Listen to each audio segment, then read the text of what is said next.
Hi, guys. Good evening. Welcome back to STM Live. My name is Aaron, and this is the weekly show where we sit down with one or more members of the STM crew and talk about all the crazy cool stuff going on in the STM universe right now.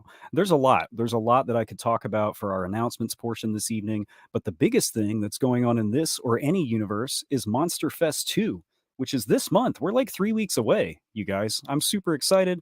Please come hang out with us. Come hang out with me. Come hang out with Eli, tonight's guest. You can also meet none other than the man himself, Mr. Seth Breedlove.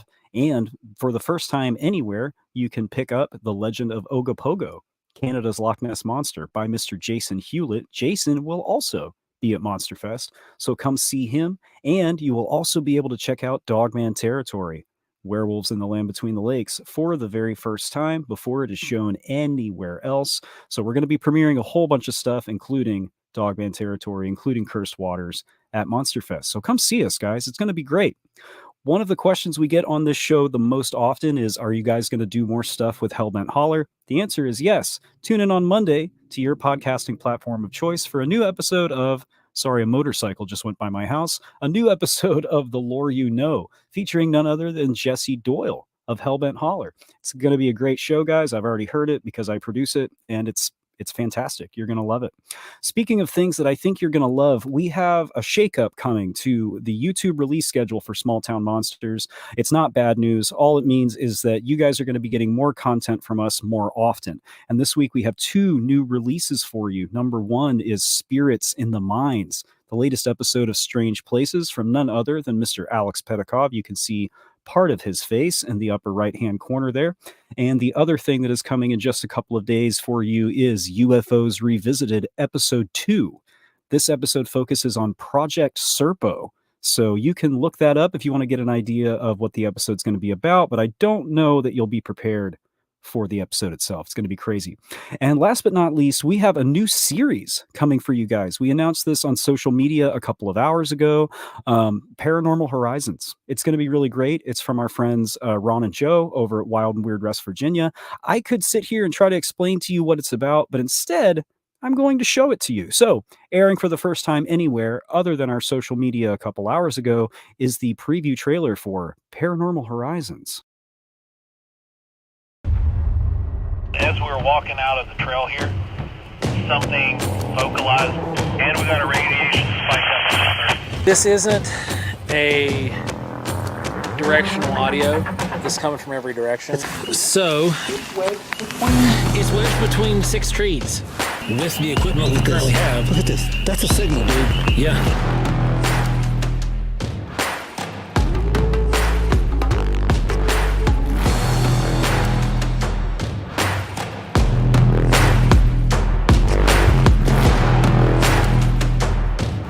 Are we dealing with some form of non-human intelligence?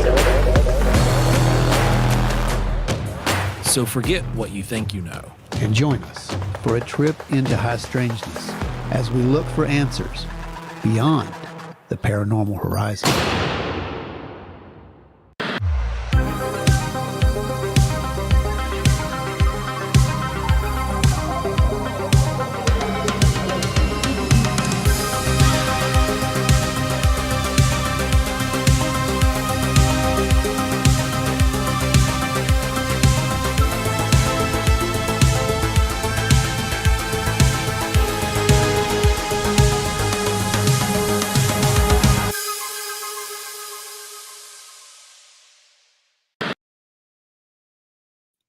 See, like, what could I say that would get you more stoked for that series than that trailer? So keep an eye out for that. That will be coming next month. We're very excited about it. Okay, that is enough announcements for one evening. Let's welcome back to the STM Live stage my friend and colleague. You know him, you love him. He was here last week, I'm pretty sure. The days run together. But Mr. Eli Watson. Hello. Hello, friends. How's it going, man? It's good, man. Just chilling. I saw that trailer for the first time just now. Yeah. It actually does look cool. I'm a little jealous of how It's cool very it looks. neat. Yeah. Yeah. I don't know. I feel like Mysteries and Monsters might have been a passive inspiration. I'm just guessing. You know, the VHS. It vibe, has the same vibe. Yeah, for sure. Yeah. But It's great. I think it's going to be a great addition to our library. I haven't seen anything of it beyond that trailer, and I'm super stoked. So yeah. cannot wait. Looks Well, cool. I like Ron and Joe, so they're good dudes. Yeah, they may be hanging out in the chat tonight. They show up here for this program do fairly that. frequently. Hmm. It's a weird way to say that, but anyway, welcome back, Eli. It's great to have you. Thanks for making time for us. We're talking Land of the Missing tonight, which is, we'll clarify, this is an STM classic, which means this is a film that came out last year, which we now have on YouTube for you guys. So we're able to distribute it more widely and get it to more of you for free, which is super great. But Land of the Missing, Land of the Missing.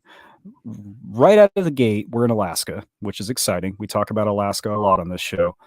When you were on this shoot, were you ready? Like, what did you have to do to prepare to be in Alaska? Or was this more of a standard shoot for you?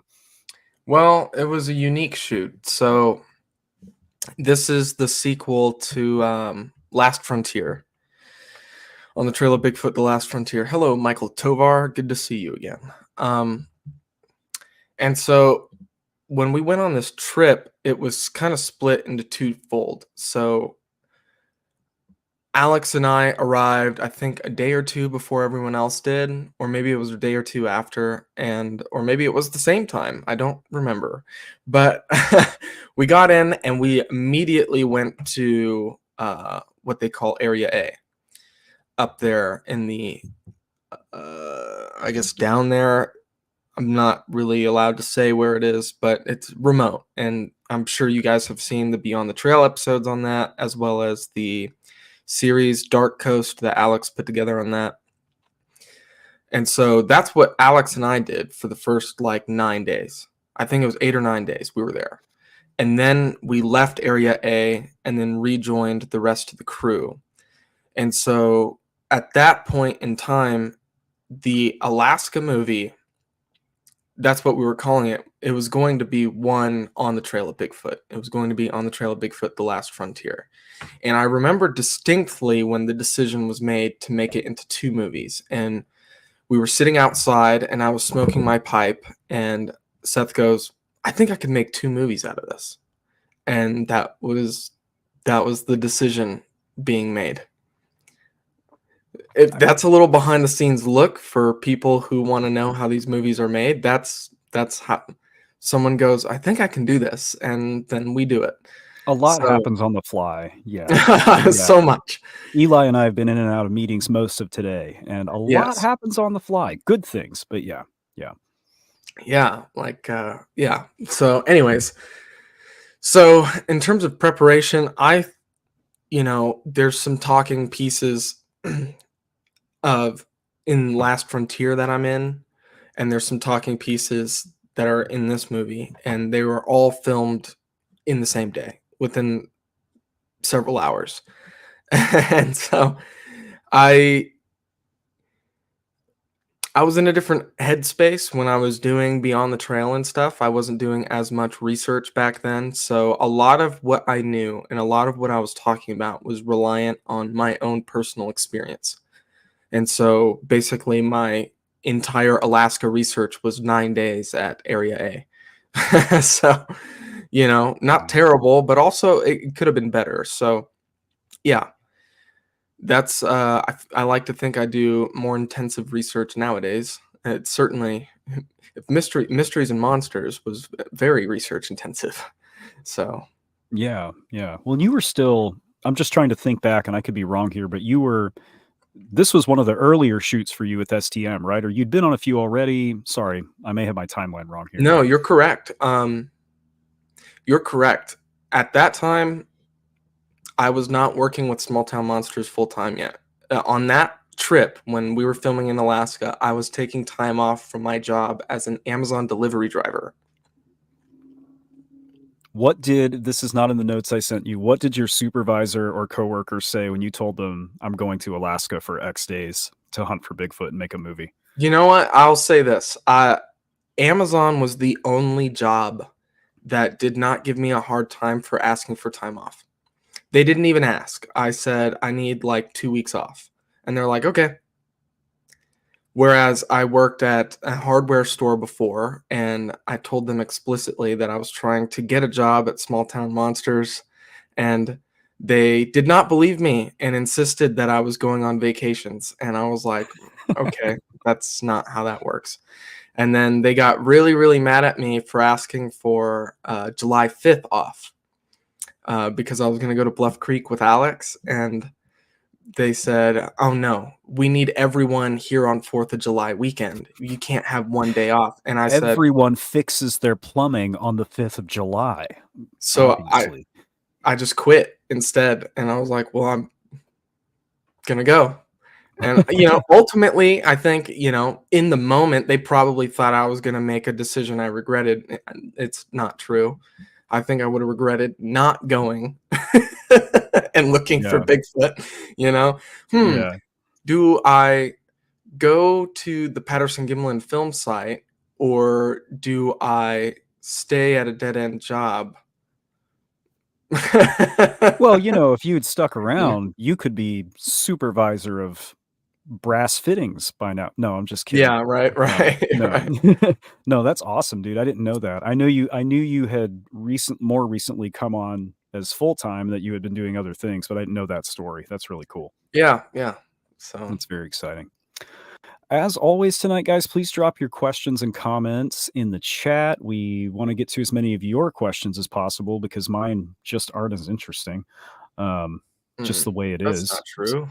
Oh, thanks, buddy. Well, that's how I feel about it. Maybe it's because my questions have been in my head all day and these are new and exciting, we have 2 new squad members to shout out. So thank you to Mason Treasure. That's a cool name. And Colin McGee, also a very cool name, who joined the squad today. So thank you guys. We really appreciate you. We do have a nominee for coolest username of the night. I'm going to go ahead and throw it out there from Mustache Pete. Hello, Mustache Pete. Mustache Pete says, love all the work you guys do. Best cryptid docs out there. Always honest, always well done. Thank you, Mustache Pete. Very much appreciate that. That is the goal. And then he does have a question for us, and I'm curious for your thoughts on this one, Eli. Anyone see Sasquatch Sunset? Thoughts? I personally liked it. I have not seen it. A lot of people are chattering about it, though. I have not seen it either. I want to watch it. Yeah. I like Jesse Eisenberg. I find him fun as an actor. So yeah, I like it when he plays Zuckerberg. Yeah, that was a fun one. Zombieland is that him? Zombieland? That's him, right? I think it is. Yeah. Can't remember movies. All I watch are Bigfoot docs anymore. But recommendation from Mustache Pete for Sasquatch Sunset. So it's official. Metallica 4567 says this was a great film. That Fred Roll interview was crazy. I agree very much. You want to know? Here's a fun story about Fred Roll. Is we reconvened with everybody after Area A. So that it's not like totally true. We reconvened with everyone for like 10 minutes. Then split off again as we went on the Denali Highway. Alex, I, and his fiance all went on the Denali Highway before relinking up with everybody else. And we met at the Bigfoot Art Gallery with Rob Roy Menzies, who does the intro narration for Mysteries and Monsters. Mm-hmm. And we walked in and they were just setting up the Fred Roll interview, and I got to shake hands with him, and then we left. And I actually completely forgot that until last year, because around this time last year, I returned to Alaska because I got invited to the Bigfoot Boreal Expo in Fairbanks, Alaska, which is hosted by 2 wonderful women who are actually in this documentary. There's Heidi and I think Jessie, I think is her name. I should know this. Uh-oh. But anyways, they're awesome. I also randomly met the mayor of Fairbanks, Alaska on that same trip. Anyways. And Fred Roll was at the Bigfoot Expo. And I was like, oh man, this guy's got the crazy Bigfoot story. And I didn't know who he was when I first met him. And like I said, I forgot it. And so I shook hands. I said, it's good to finally meet you. And he said, oh, we've met already. And I said, we did? And he's like, yeah, at the Bigfoot Art Gallery. You came in and you said hi to me, like really quick. I was like, oh, cool. Yeah, I do that a lot.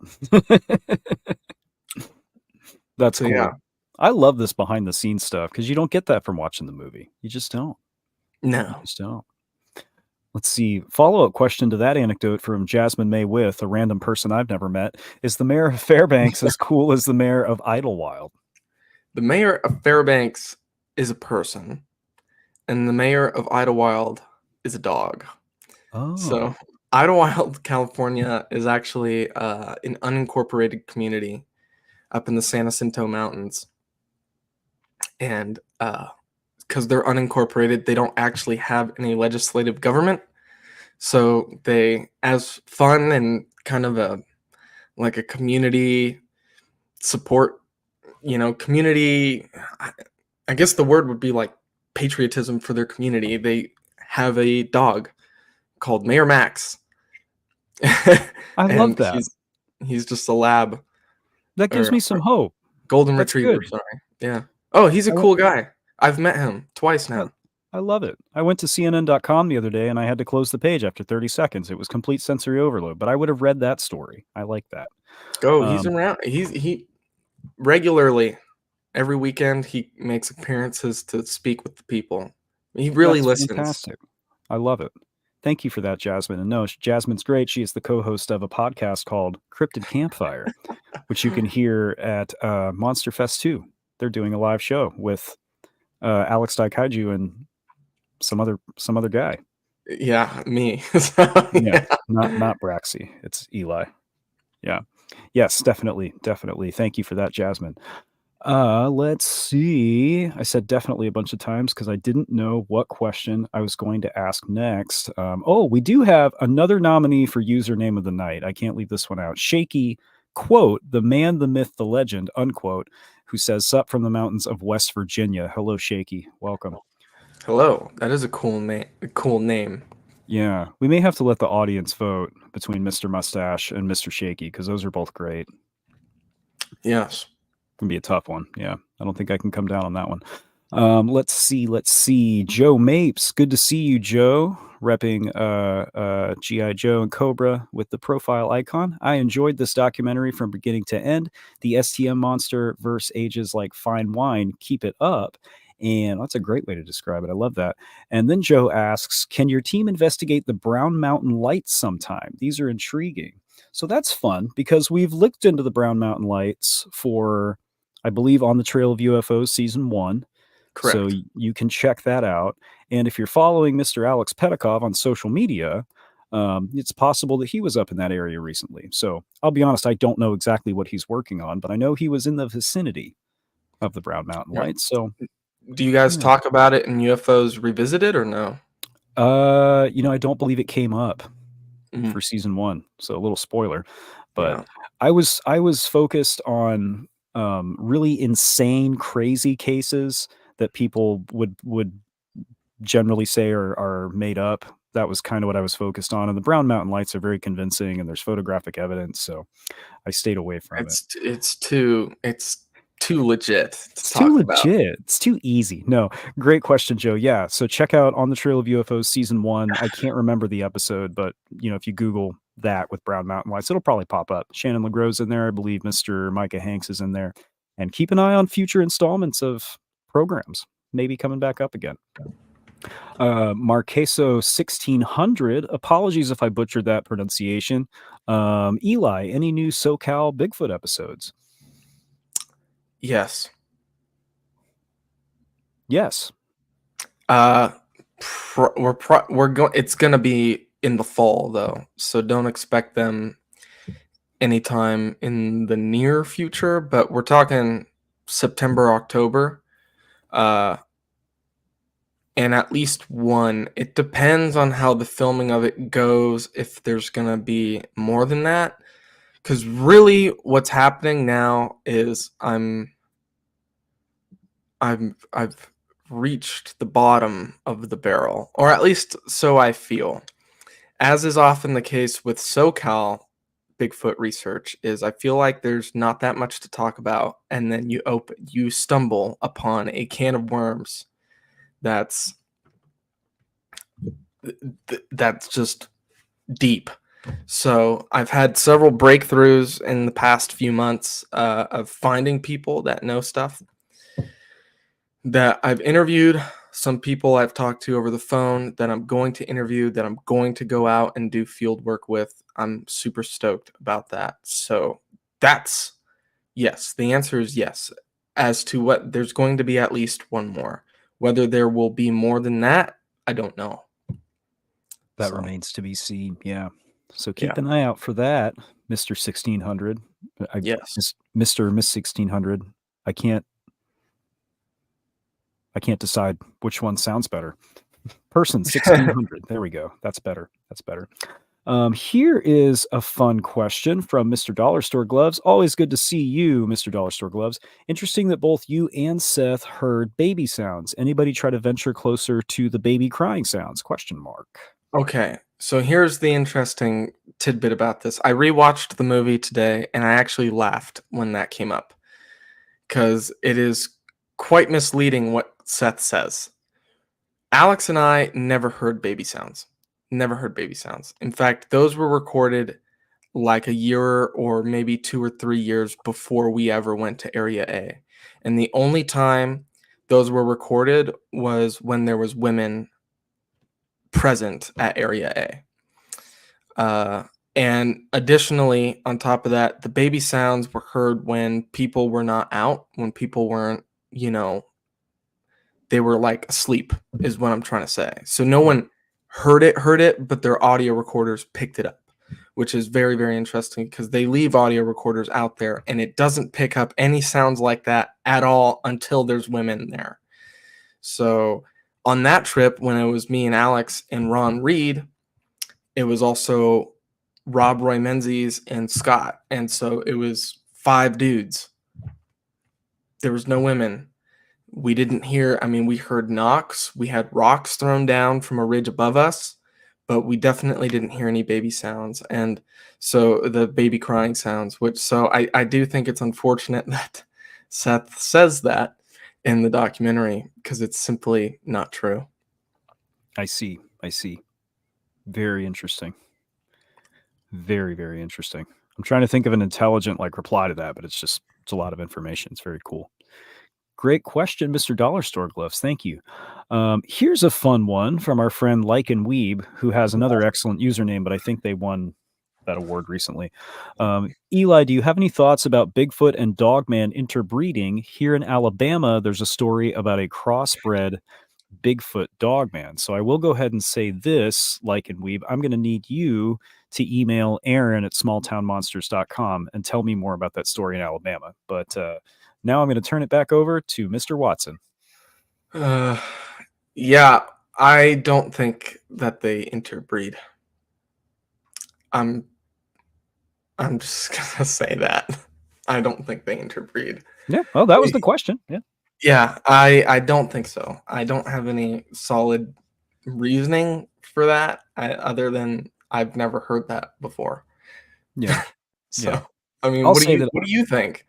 I was going to say I'll say that I haven't heard anything else about that until right now. So that's why I would really like our friend Lycan Weeb to email me and direct me towards some resources on that because I'm compelled by it. No joke. I'm very interested in this.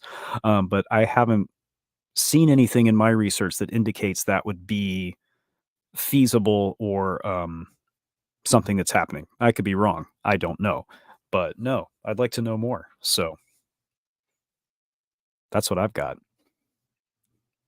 Starship Troopers. Do you want to know more? I do. Anyway. Julie Bug, one of our squad members, great to see you, Julie, says, Eli, have you guys ever thought about doing an episode showing how you edit and put together a movie? That would be interesting. It would be interesting. I think people would be pretty disappointed, but because it's not an interesting process, really. It kind of is. The problem is it's hard to film because it's all cerebral. You know what I mean? Like you're editing in your head before you do it, and it's a lot of, putting a story together can look like me sitting on my bed playing Donkey Kong, and Mhm. it's like okay, but I'm thinking about the story in the background, and my brain is putting together the pieces as I'm doing something else. I think that's something I could do on my personal channel. I don't know if that would be something Seth would necessarily be interested in releasing. I also don't think it would fit our hour-long format. I think that could be like a 15 to 20-minute thing to talk fully about. You know what? Maybe I'll take that and run with it and do a video on it, because it is kind of interesting. Everything comes together in different ways, you know. Yeah. I like the idea of doing like a behind the scenes at STM doc that's like, maybe 40 minutes to an hour, but it covers some podcast production, covers what Alex is doing, covers what you're doing, just like little snippets behind the scenes of what everybody does. I think that could be fun. That now you're giving me ideas, Aaron. Almost like an infomercial for STM. That's how we would We film and could. produce it with the 80s music and everything. Yes. Welcome to Small Town Monsters. And then you could get kind of skit like with it, and so like you have like Seth is editing and he's like in this dark dingy basement next to skeletons. Yeah. He It's like turns around at his chair. Oh, hello. Welcome to the editing dungeon, which is a term I've heard him use. So, editing touch. yeah. I found out, recently I saw a couple of comments on Facebook where people asked, is Seth still involved at STM? The answer is yes. Seth is still Fair. steering the ship and more involved than ever before. He's not always available for these live streams just because of all the stuff he's working on. But if anyone was concerned about that, just I'm responding to those comments. Yes, Seth is here. He's not going anywhere. No worries. I Yeah. talked to him this morning. So here's a comment from Mark Terpstra. Sorry, I wanted to make sure I didn't mess up those consonants. Love all your work. Thanks for producing high quality stuff, which absolutely is my kind of topics. Thank you, Mark. We appreciate that. Mm. We absolutely will continue to keep doing what you just said. Sorry, guys. I'm not eloquent today. Not that I ever am, if you're one of our regular viewers. Metallica 4567, our good buddy, asks, Eli, do you know where the Sierra Sounds camp is? I do not. But that is on the radar of projects I would like to cover. Things I would like to do.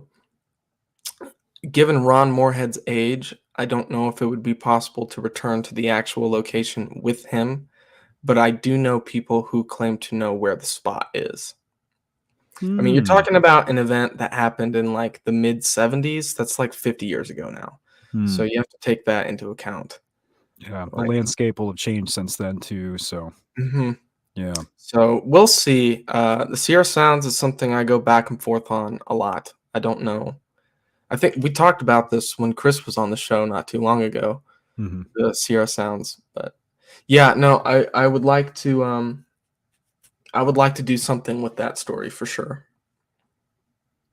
very cool. Great question, Metallica, as always. Thank you for that. Sort through my comments here a little bit. You guys are bringing the good comments tonight. I appreciate it. Harvest Mary Moon, another of our regular friends here. How about the Marco lights on the railroad tracks in North Carolina? I'm not familiar with that story. Or she actually clarifies for us, Mako lights, MACO. I don't know. I don't know it. I don't either. Well, then, Harvest Mary Moon, I'm going to also need you to email Aaron at smalltownmonsters.com. Tell us more about that, because that's interesting. We're always looking for new stuff to look into. So, at least that's for me. I don't know. Eli's too busy. Let's see. Sheepdog asks, what's up, guys? What are your thoughts on Swan Lake Bigfoot's new Sasquatch in the sunglass lenses? I don't know anything about that. I don't know anything. I don't know anything about that either. I don't know who Swan Lake Bigfoot is. I don't either. Okay, well, same as before. Email me. No, I really don't know. Yeah. To be honest, I don't know. I don't keep up with the YouTube Sasquatch world. And here we go. I'm just going to lay it out. I'm going to lay it all out. There's a lot of crap when it comes to the online Sasquatch community. And that's why I don't keep up with it. That's like the reason why I'm going to stop keeping up with the Star Wars community after last night. So, Oh, did you not like Acolyte? oh, I did. Oh, okay, cool. I haven't watched it yet. It's everyone. I don't. Oh, All yeah. these people Yeah. need to go out and touch grass, man. Yeah, I'm with you there. Stay away from the comment threads. Yeah. Yeah, I'm yeah, really it's excited about crazy. Acolyte because I've read the High Republic books, so I think it's gonna be um I don't think I knew that because I have read a lot of them as well. I haven't read all of them, but I've read a few. So we'll talk about that off mic. No, and I'll just be honest. I thought we were talking about sunglasses lenses that were Sasquatch Well, centric, but now I'm reading the comment and actually paying attention. Like I think we're talking about another channel. So either way, Sheepdog, I'm sorry, neither of us are familiar with it. Great question, and we just don't know. So yeah, yes, yes. yeah, not making fun of Sheepdog. I just legit don't know. So I don't know it either. I'm sorry, sheepdog. yeah, cool. Sheepdog. But Acolyte is good, I guess. That's good. That's good. Um, let's see. Let's see. Joe Mapes asks, this is a fun one. On the lines of behind the scenes, does STM have a boardroom? Kinda. How would you? Yeah, how would you answer that? Because I don't. There's We don't definitely have. a. Sorry, no, go ahead. No, you go ahead. I was going to say there's definitely like a local Ohio headquarters where members of the crew regularly meet up, but we're spread out all over the country. So there's not really like a central meeting place. And, Seth and Courtney, they're very often on the go from project to project. So I don't know if there is a boardroom. That might be part of the behind the scenes documentary. Yeah, there isn't really a. Because I mean, what you're looking at right now, me, Eli Watson, if we were on a website, like a professional corporate website, and they had all the employees listed, you would see STM West Coast Division, Eli Watson. STM Texas Division, Aaron Deese. STM East Coast Division, Alex Pedikov. And it's like there's lots of one member divisions. Yeah. So, We're a multinational company, yes. right? Are we? No, Wait, you no, mean you have to be in multiple nations. Never mind. I was like, who did we hire recently? That's in a different country. Seth went on a trip to Europe last year. That counts. Yeah. So yeah, that's I don't know. We do have meetings online, but Yeah. I guess Zoom is probably our boardroom, to be Zoom is our. frank. Do we have Zoom meetings? We always face crime. We use FaceTime a lot. Yeah. The internet is our boardroom, Correct. essentially. Yeah. We're also in a lot of different time zones, which is always confusing, especially for me. But that's just a problem with me, really. Question from Joe Purdue, our friend Joe. Joe, I don't know if you were here at the beginning, man. We just ran the trailer for Paranormal Horizons, and everybody is super stoked about it. But Joe says, hey guys, Eli, you should check out some of the haunting stories around Bodie for something nearby-ish to you. I'm not familiar with that. Yeah, Bodie, California. I'm assuming he's talking about Bodie, California. Bodie, California is a ghost town. It was like a mining town up in California, here in California. It's a good couple of hours away from me. I've been there before, and I've heard stories about it being haunted and stuff. I think they don't allow you to be there after night, like after dark. But I could be wrong about that. It could be something interesting, but again,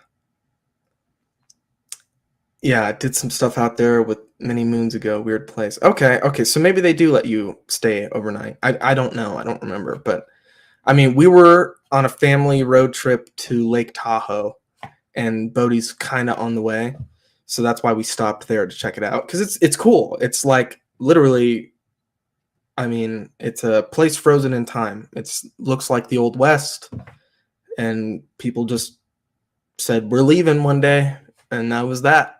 So it's pretty cool. Maybe I'll do something. Doing paranormal stuff really isn't my thing, though. I'm scared. Yeah, me too. Like something about I'll be in the woods by myself in the dark and be okay. Being in Bodie, California, where people regularly frequent every day, if I was alone there at night, I would be scared. I wouldn't be okay with that. Yeah, yeah, I'm with you there. People are scarier than ghosts, and if Bigfoot follows me home, I'll be able to see him. So that's Maybe, my dude. I take don't know, anyway. dude. Well, They're sneaky, dude. true, true. Unless he's a interdimensional shapeshifter with active camouflage, like the Predator from the Predator movies, which some people say that. Not me. Great to see you, Joe. Thanks for that recommendation. Here's a cool question from David Bancroft. I like this one. Aaron and Eli, what is the most compelling Bigfoot sighting you have had or heard of? I'm going to let Eli do this one first because I got to think for a sec. What is the most compelling Bigfoot sighting you have had or heard of? I've never had one. I've never had a sighting, so I'll have to go with something that I've heard of, which I don't know, to be honest. There's a lot. I'm going to think of 6 as soon as we end this stream tonight. I know. It's yeah, I've never seen one. I know some people who say they've seen some. I can't think of anything that would really be like a wow factor. I know stories of them, lots of stories of them peeking around trees, lots of stories of them standing and swaying back and forth, which I don't really. I mean, that's surprisingly common. I mean, I don't know. I mean, I guess the most incredible Bigfoot sighting story I have ever heard is in this movie, Fred Roll's story of him barely making it out of there alive. So I don't know. That's a great one. I'm going to pick one it's not super dramatic, but I think it's underappreciated, and it's also really close to home for me. There was a series of sightings of it was described as like a sandy, orangish, brownish Bigfoot-like creature around Kelly Air Force Base, which I believe was called Kelly Airfield at the time, or maybe vice versa. I might be getting that mixed up. Here in San Antonio, actually, like 15 minutes from me. And Ken Gerhard, noted author and cryptozoologist, who will also be at Monster Fest 2, did a really thorough write-up and investigation for it in the book Monsters of Texas, where he was actually able to speak with some of the original witnesses. And the really interesting thing is that this Bigfoot in one of the sightings was reported to have picked up a manhole cover and like thrown it. Which is, you hear about rocks being thrown, you don't often hear about manhole covers. And the way it's set up with these airfields, there's land around it where people lived, and then there's a lot of woods. And back in the 70s, there weren't as many privacy fences and security barriers. So feasibly, this manhole cover, which Ken Gerhard did go out and find, was out in the woods as maybe a part of a drainage or plumbing system that went through the woods and connected to the base. So you think, why was there a manhole cover in the middle of the woods? It's a very good reason. But Texas in general and San Antonio has a really rich history of Bigfoot sightings, and I don't think it's talked about enough. So that's mine. That's my example. Yeah, it's a fun one. Thank you for that, David Bancroft. Great question. Let's see. Nick, our friend Nick, squad member, says, Small Town Monsters, y'all should get a Discord server set up. This has been talked about before, actually. So I think specifically because I brought it up once. And I think the feeling was that it wouldn't be something most of our community would necessarily want to utilize. But if this is something you guys would like to see, shoot an email to Aaron@smalltownmonsters.com. No promises, but we want to know what you guys are interested in doing and how you'd like to interact with us. That's important information. So we have at least one person who's interested in Discord. That is good to know. Question from another one of our squad members, Liz, and that's Liz with a Y and 2 Z's. I dig that. What would you say to someone who wanted to get started in Bigfoot hunting? I guess it depends on what you mean by hunting. I don't know if you're necessarily going to go out and shoot one of these things.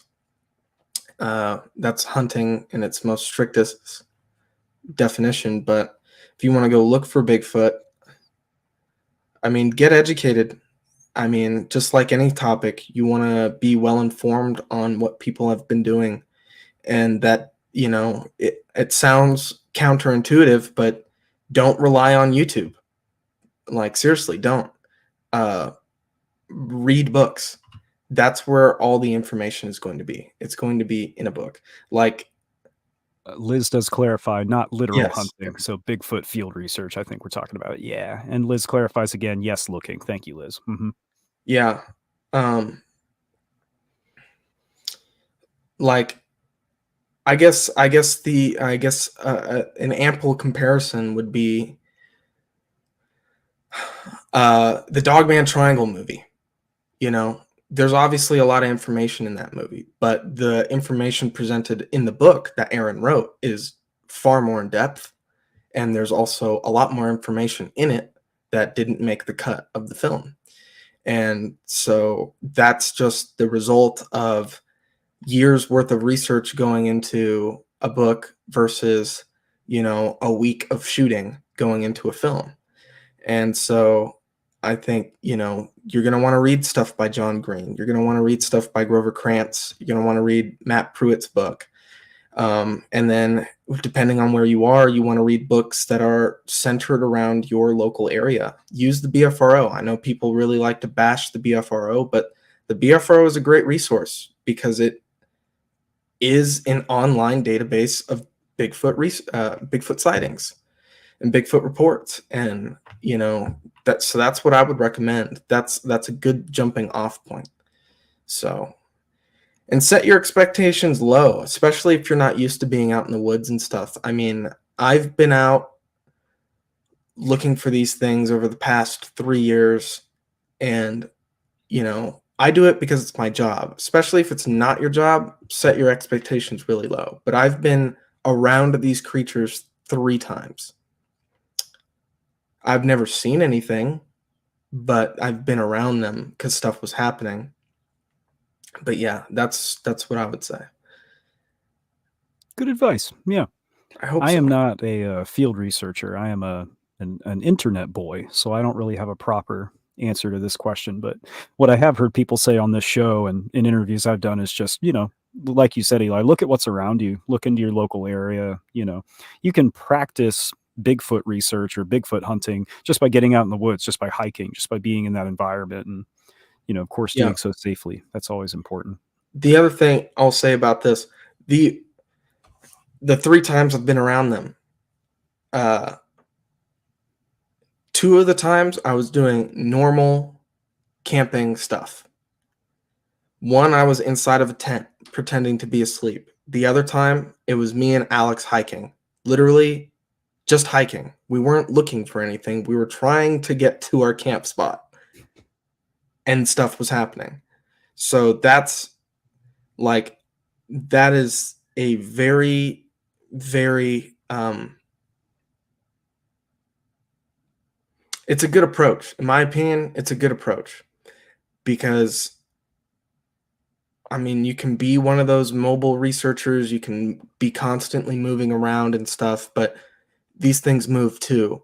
So your best bet is for you to stay in one place and hopefully they get drawn in, So, and yeah, that's the other thing. The BFRO reports, they'll help you pick out a spot to go to where these things might be. Because remember, a Bigfoot report has 3 things involved. It has a Bigfoot, a person, and someone to report it to. And that's what the BFRO is. Mm-hmm. And so any report on the BFRO has the other 2 things automatically, and they have location data. Some of them have exact coordinates, and that'll help you pinpoint exactly where, these things might be going. And you'll be surprised. You got to look at the ridges, you got to look at the rivers, you got to look at the lay of the land, and there will be patterns to this thing. That's why I think these things are living, breathing flesh and blood animals, because if they were, demons or something paranormal, why would they obey the laws of nature like bears and deer do? Why does it seem like they follow the elk? Why have they been seen eating elk? Why have they been seen pooping? Why, it's just interesting to me. Why would they make nests? Why would they do any of those things? And why would they follow rivers? Why would they stay on top of ridges? Why would their foot morphology seemingly point to them being able to climb ridges faster and more efficiently than we can? Mhm. All of it points to it being a living, breathing, physical animal. But again, these are things that you will learn reading books. Read Dr. Meldrum, and be skeptical of things that you see on YouTube. You have to remember, YouTube is predominantly based on getting as many views as possible.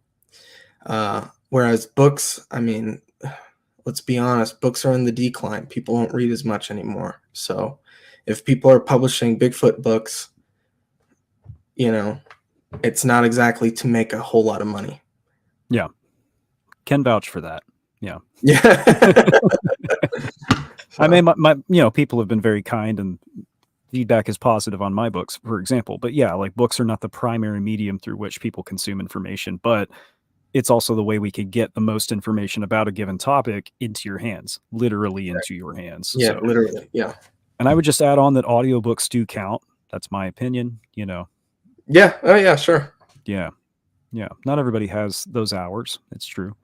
Samwise Gamgee follow-up comment that I really like. Just for fun, I went to BFRO and was surprised to find a number of sightings in my immediate area. Yeah. Yeah. Yeah. You may have a cluster of Bigfoot sightings right around you that nobody is podcasting about or talking about on YouTube because it's not clickbait worthy yet. And there you go. There's your research topic. So Well, I check it mean, out. even the comment today about SoCal, they're going to be more SoCal Bigfoot stuff. And it's like, nobody was talking about SoCal Bigfoot until I started doing episodes on it. But I've made 4 episodes on SoCal Bigfoot. Most of them are based on BFRO reports, So it's not like I'm some sort of pioneer. I'm just relaying information that's already there that nobody's talking about. Mhm. So, Yeah.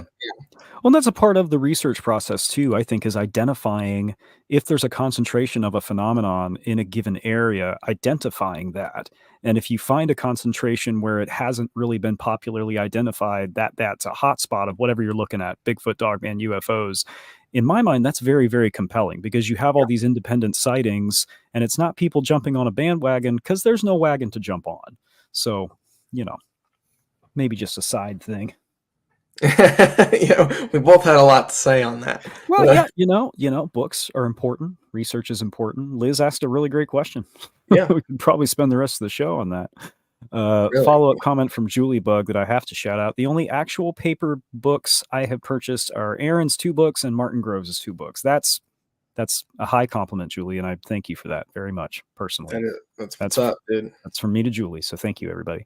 Let's see. We had a few more comments in here. Actually, a question from Julie I wanted to make sure we got to. Eli, what has been your favorite series you have done and why? If I haven't said it outright in a previous stream, it's Road to Discovery. You have said that. Maybe I have said that, but maybe Julie Bug missed it. Road to Discovery by far is my favorite series I have ever made. I'm not sure if I'm going to be able to top it with anything. There is some tantalizing stuff coming up that maybe, but Road to Discovery, I have described before. I was in a particular state of mind where I wanted to make something that focused on the researchers and was an attempt, like we've discussed already in the show, to contain information as dense as a book. I don't think I've said that part before, but I wanted to take my time. I wanted to explain everything very, very clearly. And I think I achieved that with Road to Discovery while also making it very, very personal. And I don't think it becomes a very personal thing until the second half of the series. But I was basically questioning why I was even doing any of this when I made that show and when I went and filmed it. And I also was just amazed by these guys who have such incredible research, but at many times feel the same way I do about the topic. They feel as frustrated and as jaded about it as I do at times. And so yeah, that is my favorite series. I think it encapsulates everything. Like, I don't know. That's a show I would watch, basically. So Very cool. Yeah, check out Road to Discovery, guys, if you haven't seen it yet. If you enjoyed Land of the Missing, you're definitely going to enjoy Road to Discovery. Even if you, for some crazy reason, didn't enjoy Land of the Missing, Road to Discovery is, in my opinion, it's a masterwork that's very much its own entity. I can't really compare it to other Bigfoot docs because it's a very unique thing and it's a very special production. So check it out, guys. Check it out. It's been fun to watch Eli scramble to produce it behind the scenes because I know it was a huge task. So it was. Just saying. It was a huge task, but it was well worth it, you know. Mm-hmm. It's a fire refines the gold. Yeah. Well, the audience loves it. I mean, just watching the comments and stuff, you know, which I do. That's my job. Eli hunts for Bigfoot. I watch the comments. No. We had one final question from Joe Mapes. There it is. Wanted to put that on screen. Aaron, or my name is Aaron. Let's start over. One final question from Joe Mapes. Oh gosh. Eli, are you able to say what you're currently working on? Yes. So yeah, just kidding. Yeah. I am currently working on what's it called? Sasquatch Unearthed Land Between the Lakes. Wait, no, it's Sasquatch Unearthed Beasts of Land Between the Lakes. It's quite the mouthful. Basically, it's going to be a 3-episode series about LBL. And I think we talked about this a little bit last week when we talked about Episode 1 is available right now, and yeah. Episode 2 will be available. We'll be doing a live stream for it 2 weeks from today, I think. I believe so. Wow. That might be our last show before Monster Fest. I gotta look at the calendar. Right in there. Wait, when would that be? Is it? I gotta make sure. Oh yeah, it would be like the 19th. Yeah. Yeah, that's right before. I had to make sure that I wasn't going to be flying or anything. So we'll get you on the plane. Yeah. Wi-Fi. That would be so cool. Doing a live stream from the airplane while you're on the way to a shoot. Probably get us banned from whichever airline, but I feel like it would be pretty obnoxious. Yeah. Pretty bad. Yeah. But yeah, so I'm working on that, and then I'm going to turn around and do one more episode of Road to Discovery, followed by a documentary about the North American Bigfoot Center, which I'm wearing a shirt for today. That's Cliff Barackman's museum in Boring, Oregon. So, yes, I am still doing PNW stuff. That's where my heart is, in PNW. Excellent. I knew that, but I wanted you to say it because you knew that. Yeah, I knew. What do you think about the Amarillo photo? Well, I do see we have a comment from Amarillo right down here from A Little Twisted, also a great username. Howdy, y'all, from Amarillo, Texas here. I'm still on the fence about that. I'm seeing comments where people like, that was totally debunked. I'm not seeing where it was totally debunked. I don't see that. Most likely, there is a very mundane explanation for it. What we don't have on the Amarillo Dogman, which I might actually have here if I can get to the right page. What we don't have is technical data on the cameras that were used to capture that photo. We don't know what the exposure speed is. We don't know what the level of light is, what the level of light that's needed. You know what I mean? So in my mind, that picture is probably a slow exposure, maybe several frames that kind of got mashed together if it were moving a little quicker. That's what I tend to think. It's in the book. But I don't know. As far as I'm aware, it hasn't been fully debunked, and nobody from the Amarillo Zoo ever came forward to give any interviews to say, like, this is what we think this is. You know, this is the technical data on our cameras. Here it is. Nobody's going to be able to see this, but that's what we're talking about, folks. So, I can see it. And below that is a photo from the Amarillo Zoo from Google Maps, so we can kind of at least be reasonably sure that is the Amarillo Zoo where that was captured, but with no interviews having been given, no technical data, we're kind of at a standstill on that one. Yeah. The Manimal Files. Dude, it's one of the more you dig into it, the more weird it is. It is. Yeah, I think the best breakdown, I talked about it in the Dogman Triangle, probably the best breakdown of that examination is by our friend Carrick St. Laurent over at the Man-Wolf Files, which Eli and I both happen to appear in, but Carrick breaks that photo down like nobody else has done. Nobody. So check that out. Check that out. All right. Yeah.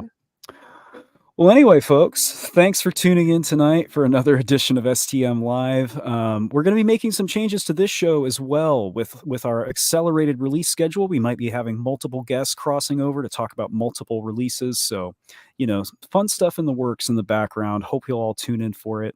Check out the new episode of Strange Places. Squad members can check it out, I think, right now. Check out the new episode of UFOs Revisited, also coming this week.